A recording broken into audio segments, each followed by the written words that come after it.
I said, Paul, I have something for you. I'm the only person who gave him something instead of took from him. And it was just before Christmas, so what I did is I drew a Christmas card for him personally. So I had total access. I had all access thing. So now everyone's gone, and I used to make a habit of going to Paul's dressing room after the show, after everyone's gone, and just snooping around, you know? So I go in because I wanted to look in his trash can and see if my card was in there unopened. Like he's just like, throws it away. So I looked in the trash can and it wasn't there. Okay. Meanwhile, there's all this food and macadamia nuts. I'm eating them, and there's flowers and stuff, and I'm just in there having a good old time. Right. Now, because it was the last day of the tour, he organized a party. He rented out the entire top floor of the hotel. I forget which town it was in. I'd have to look it up. So anyway, you know, I was invited, so I showed up, and they had gifts for us. Anyway, so they gave a whole bunch of stuff. And I got there, I was early, you know, because I was excited.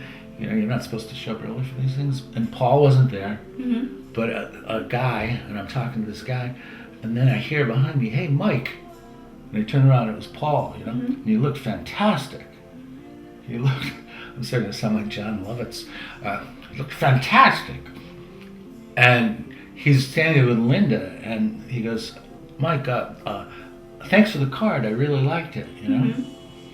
And Linda goes, what card? He says, oh, he gave me a Christmas card. She goes, what was it? Well, he starts describing the card to her. Yeah. And what I had drawn was, like, it looks like there's a Christmas tree, and then there's a gift that was opened along a box, and then there's a saw on the floor, like a saw.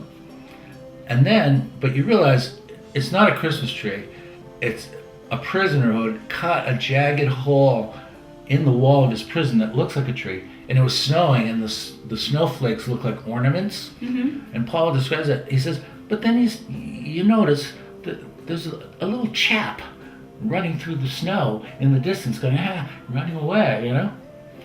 And I'm thinking, I made Paul McCartney think about something for 2 minutes, or 1 minute, 30 seconds. That's cute. Where whatever he, you know, his entire life made me think. So I got my minute and a half. It's cute to think that way. So that's kind of the story.